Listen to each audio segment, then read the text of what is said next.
And I saw her over there, and I was talking with Jackie Torrance later, and of course she's from North Carolina. And she said, "You doing stories?" I said, "Yes, I read in my 6th grade class all the time." "You read to your class? You're not supposed to read stories, you're supposed to tell them." And that's what old Richard Chase says in his foreword there in that grandfather's tale. So I said, "All right, we'll see if we can't do that." So I've been trying to do that. But those stories are the ones I went back to, maybe because I felt comfortable. And I'm not sure after Laura's story where this next one fits in terms of all the things you were talking about. But it's a story from the South and the mountains. And in many of those stories that Richard Chase put down, there is always a struggle between somebody and somebody else. There's the devil, or there's the populace having to deal with the preachers of the time, old Dry Fry. You remember old Dry Fry? And then there's White Bear Whittington, and you had all these powerful figures around that the locals had to deal with. So this story that we, my son John, are going to try to do, first time in tandem,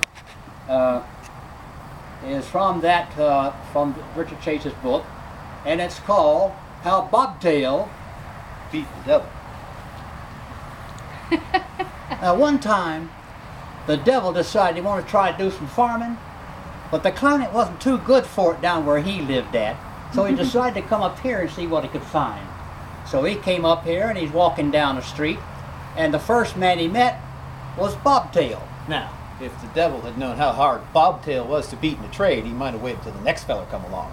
But there was old Bobtail coming in home. Well, they were walking along the way there, and conversation started.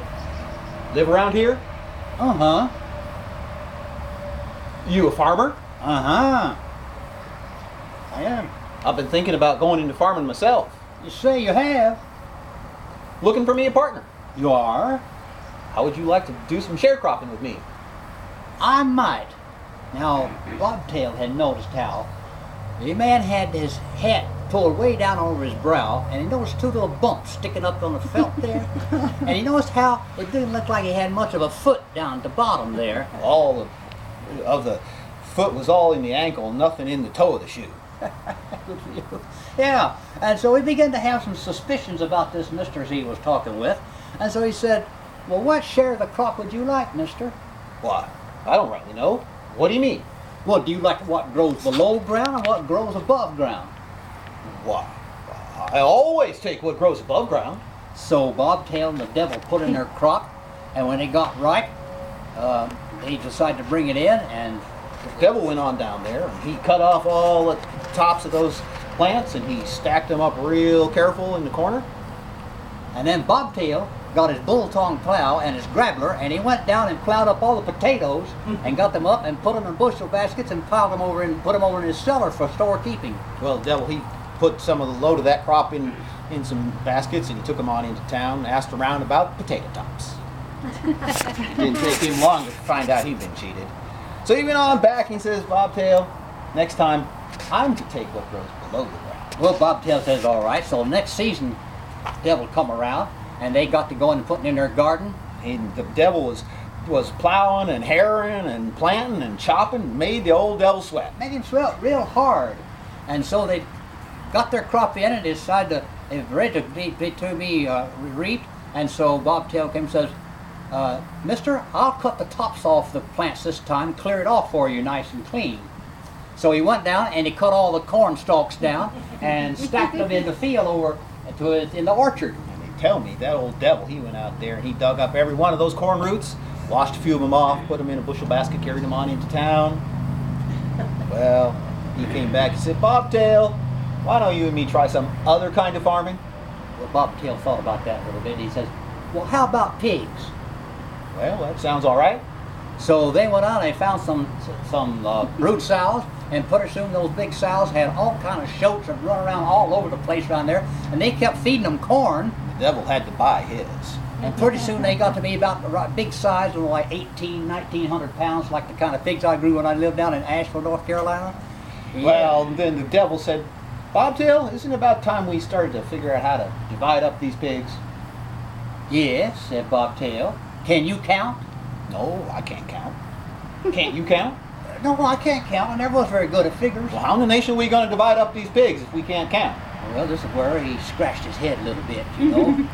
And he got thinking, you see that field down there by the pig pen? Yeah. One, the fence down the middle of it makes 2 fields over there. So we can go down and you throw a pig in one field and I'll throw a pig in the other. And you throw another and I'll throw another. We keep on tossing pigs like that back and forth. We'll have no problem getting those pigs divided up. So the devil, he went on around the other side of that pig lot, and he looked down that fence a ways, and he comes back and says, I reckon that'll work. Well, we'll try it out. Wait a minute. And he went to got his corn, and he went down, Bobtail went down in his field and dumped the corn in the middle of his field, and he came back and says, all right, mister, you take the first pig, you got the first throw. Well, the devil, he looked around, he found the biggest and the fattest sow that he could, and he reached over, grabbed that sow, tossed it over in the field, and right away he looked around to find which the next biggest pig was. And old Bobtail was trying to look around. He finally got a hold of a pretty good sized one, got a hold of her ears, and got her over to his fence, and after some struggle, put him into his field. And the devil, he'd already grabbed him a big old hog by the hind leg, came over, tossed that into the field, and went back. Bobtail got him another one, got her over toward the fence, got his shoulder underneath, and heaved the best he could to get into that field. And the devil took his next one. On it went, like that. And they kept on throwing pigs like that till they got down to, there was only one left, and it was the devil's turn to throw. Well, the devil, he said, I got Bobtail beat in this trade because the last one's mine. That's the extra one. So he got that pig corner, and he grabbed that pig, and he tossed it in the field, and he looked over there, and there wasn't a pig in sight. That last one was headed down there toward the hole in the fence. And he found that rotten hole in the fence, and he scrounged under the fence and went running for my corn where I had put in my field there. And there wasn't a field of a pig in the devil's The devil said, Bobtail, look it over there. All my pigs got all mixed up with urine. Oh, that don't make no problem. I can solve that. How? Well, he said, when I picked up my pigs and threw them in, I reached down the last minute and twisted their tail. All my pigs got a curl in their tail. But tell me, the devil spent the rest of that day in there among all them pigs, looking through them, trying to find the one with the straight tails. Well, he didn't do it, so He went on to Bobtail one day. He says, Bobtail, how about you and me playing some pitch hammer? I got a real nice hammer and great for pitching. Let me go down yonder and get it. he's got another idea in his mind, and so I said, all right, let's do that. Go get your pitch hammer. Right? So he did, and he brought it back up, and he whirled that hammer around, and he sent it straight up in the air. Went up through a couple of clouds, past 2 or 3 more, on out of sight. Bobtail kept looking up, watching, waiting for that pitch hammer to come down. Well, the old devil let him watch for a while, and he said, Bobtail, tell you, that hammer's not coming down till tomorrow sometime. So they went up to the house and fooled around a little bit, and the next day, just before dinner, wham, wham. Come on, Bobtail, let's go back down in the bottom land. And they went on down there, and there was that hammer. It was buried in the ground, mired halfway up the handle. The devil went over, he pulled it out of the ground, and laid it down for Bobtail. He says, okay, Bobtail. Bobtail stood back there, look at that big old pitch hammer hanging on the ground there. He walked up one side of the handle, walked around that great big head.